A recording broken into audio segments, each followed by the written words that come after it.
This core is oblong, flat on one side with a knob. There are different versions of this core design, each one carefully calculated to manipulate the bowling ball's performance at a specific skill level. They now drill toward the center of the core to make a pinhole. This allows the core to be suspended in just the right position in a second mold.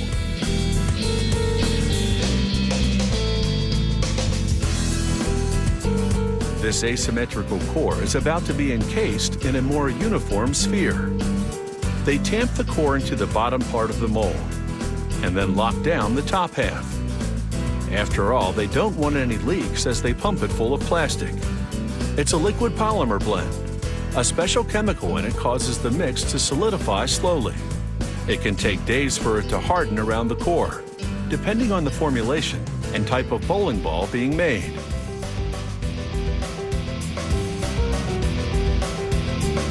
When they knock it out of the mold, all is revealed.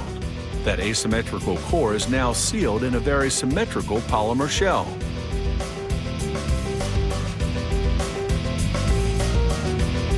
Next, it's into a third mold.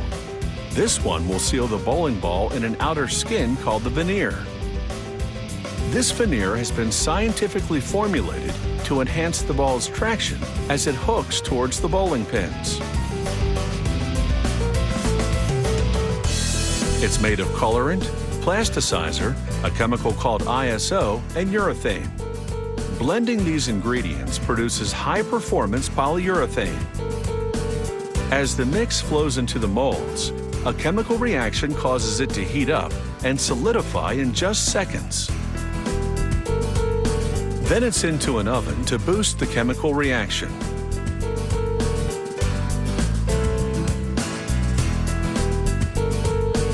Next, a spinning grinder shaves off the bump, which was formed by overflow at the mold's intake tube. The removal of this bump rounds off the shape of the bowling ball.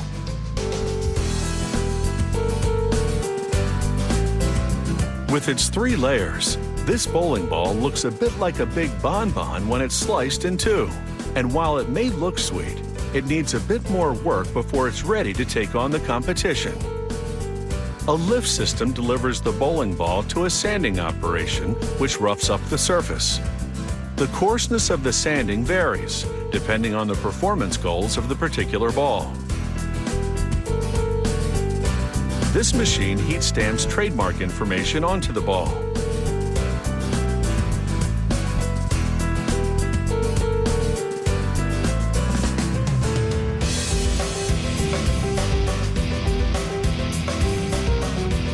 They do one last sanding as a constant flow of water removes the powdery residue.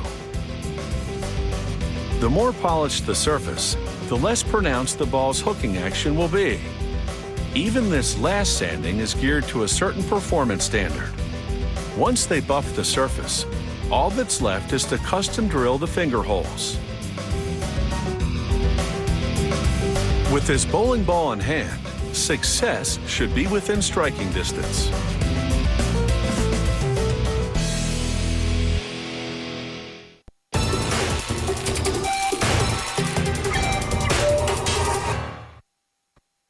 Barber poles go back to a time when barbers also performed surgery, tooth extractions, and bloodletting.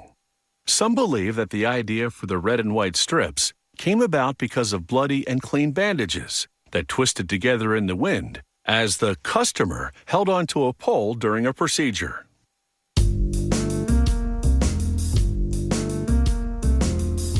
Over time, barber poles have come to lose their gruesome connotation, but not their place as an historic symbol. There's only one company left in North America that makes them. They begin by rolling a printed liner onto a wooden mandrel. The mandrel they use depends on the size of the pole they're making.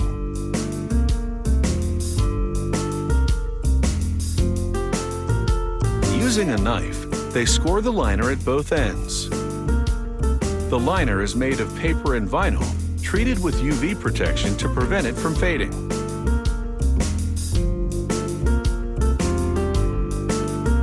Scoring the liner helps guide the worker as he trims the familiar red, white, and blue material to the required length.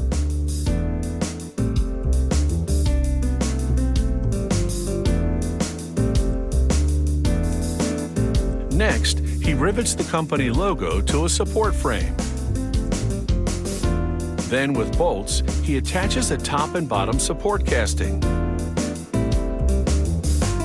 The frame and castings are made of aluminum, so they're virtually rust-proof, which is a big plus since barber poles have to weather the elements.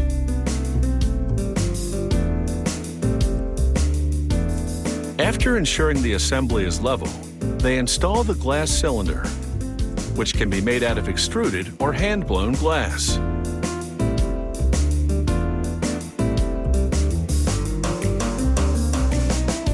After a final tightening, they double-check that everything fits snugly. Next, they add water to a special caulking powder and mix it to a smooth consistency. The caulking must be just the right thickness to properly fill the cavity between the aluminum casting and the glass cylinder.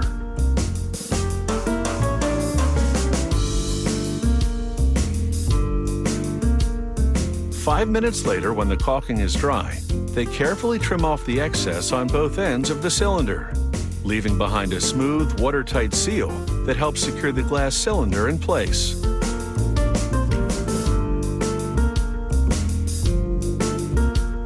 Cleaning the glass by hand is just another example of all the artisanal handiwork that goes into making these time-honored barber poles.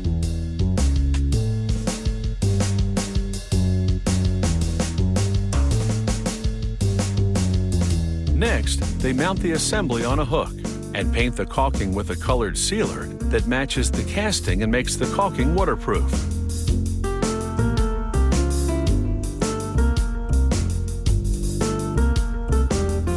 After that, a worker puts in a motor mechanism.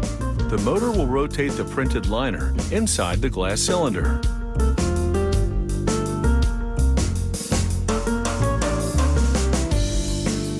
Once the motor is hooked up, he takes an inner cylinder, which has the printed liner mounted on it, and installs it on top of the mechanism that makes it rotate. He then installs a two-socket light fixture with a bulb that illuminates the liner.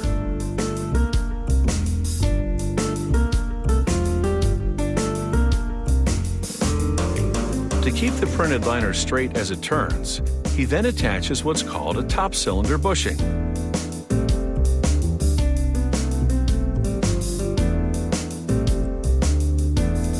All that's left to complete the pole is to attach a rust-proof aluminum cover and the second light bulb that lights up the white glass globe.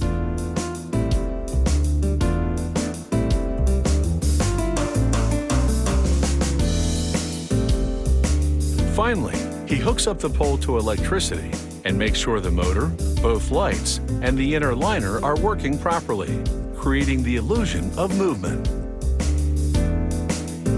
Modern barber poles come in various sizes and styles, with or without illuminating globes, but they always keep their link to the past.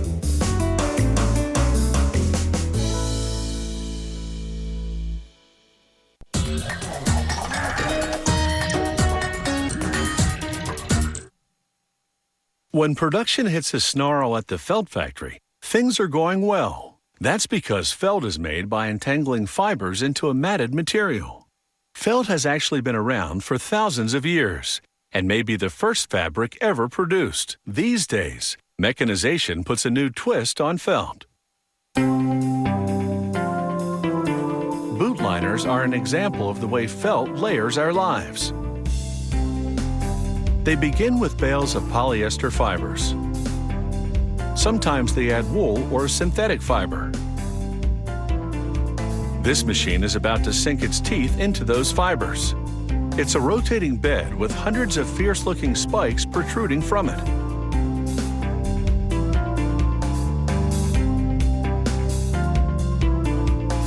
An operator loads the bales of fibers onto a feeder conveyor. It shuffles the clumps toward that spike conveyor. which snags the fibers and takes them up to another spiked rotating belt. But this one moves in a different direction to grab and pull the short springy fibers apart. The process fluffs and blends the fibers, transforming the dense clumps into something that's the consistency of cotton wool. Now that the fibers have been loosened up, it will be easier to extract any metal bits that may have contaminated the bales early on. A magnet pulls out these contaminants, which would otherwise cause damage to equipment down the line. With the metal bits removed, the fibers move into another machine. This one has a series of pinned rollers that are close enough to almost touch. They rotate in different directions to align the fibers. This creates a uniform web of fluff.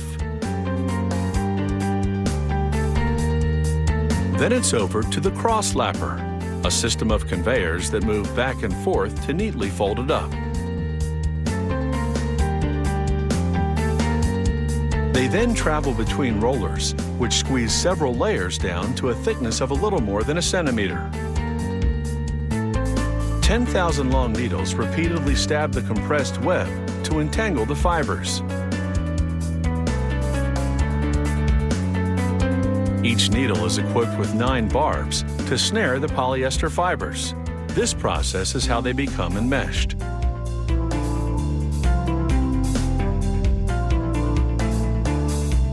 It transforms the compacted fluff into felt. Rollers pull the matted material out of the machine as they wind it onto a big roll. You can see that the fibers are now a solid mass.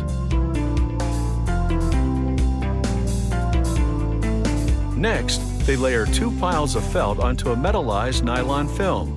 This shiny film will reflect the outside cold, and the 3 layers combined will provide extra thermal protection that will even insulate against Arctic temperatures if need be. More long needles punch into the 3 layers and entangle the fibers to create one sheet of material. It's a form of laminating without glue. The needles leave little holes in the reflective film that improve the breathability of the fabric. Next, a worker uses a 25-ton press to punch boot liner patterns out of the felt. The press bears down on dies that cut out various sized insoles and boot liner side pieces.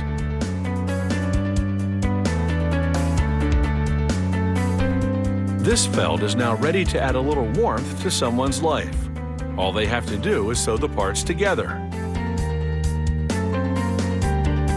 The seamstress stitches the 2 side pieces, using an industrial machine with needles that easily penetrate the thick, stiff felt. The top of the boot liner is finished, but without its sole, it's incomplete. They sew the felt sole onto it with a neat loop stitch, the only stitch that would hold this configuration together. From a pile of synthetic fibers to a rigid liner that's ready to protect you against the elements. It's been quite a journey, and it's far from over, as felt continues to keep its foothold in the world of layers and liners.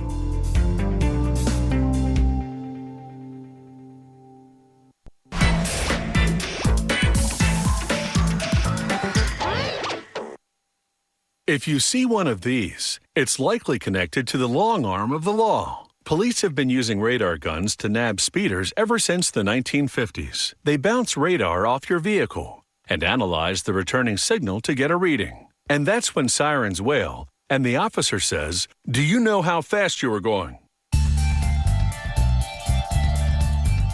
If you're a speeder, the police have probably got your number, thanks to the radar gun. When operated properly, radar guns boast an accuracy rate of plus or minus half a mile per hour. But of course, you can always try arguing with the officer. Making a radar gun starts with cable wire, lots of it. Rollers straighten it, then automated blades cut it to length and strip the plastic casing at both ends. With the wires now exposed, they're ready for the metal contacts that will allow wiring interconnections. A technician places the exposed wire in the contact, and a machine crimps them together. They then assemble wires in various harnesses. These connect to a power cable and communications port. The technician inserts wires into a plastic connector to allow them to easily hook into a circuit board later. This little gadget is a microwave transmitter and receiver. It sends radio frequency energy to moving vehicles and then receives it when it bounces back. The red wires being soldered to its posts will deliver power to it. The white ones will return the radar signals. This special plastic lens will focus the radar beam. She attaches the transmitter-receiver unit to the funnel-shaped antenna at the back of the lens. Next, she solders wires to a circuit board. Some will carry power to it. Others will deliver the returning radar signals for analysis.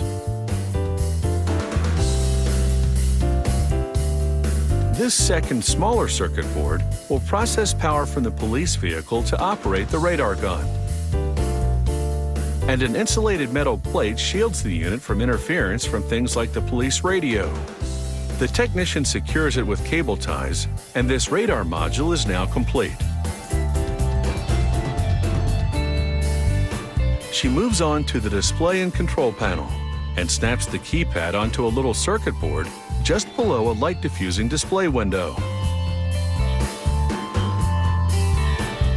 She inserts the control panel hardware into a plastic faceplate and secures it with screws. As another safeguard against electrical interference, this plastic faceplate has been infused with metal. He wires the control panel to the power board to run a test. He checks all the digits and icons to confirm they display correctly. This machine presses melted plastic into the shape of casing for the radar gun. A static discharger worn on the wrist dissipates any static electricity from the technician's body. This prevents damage to sensitive electrical components, so it's worn throughout the assembly process. She links the two computer boards, ensuring a good connection because one will power the other. Then she installs the radar gun in the molded casing. She plugs the display assembly into connectors on one of the computer boards. Then she slides it into grooves in the casing. Now she hooks up this radar gun to a power source for a trial run. She taps the lens with a tuning fork.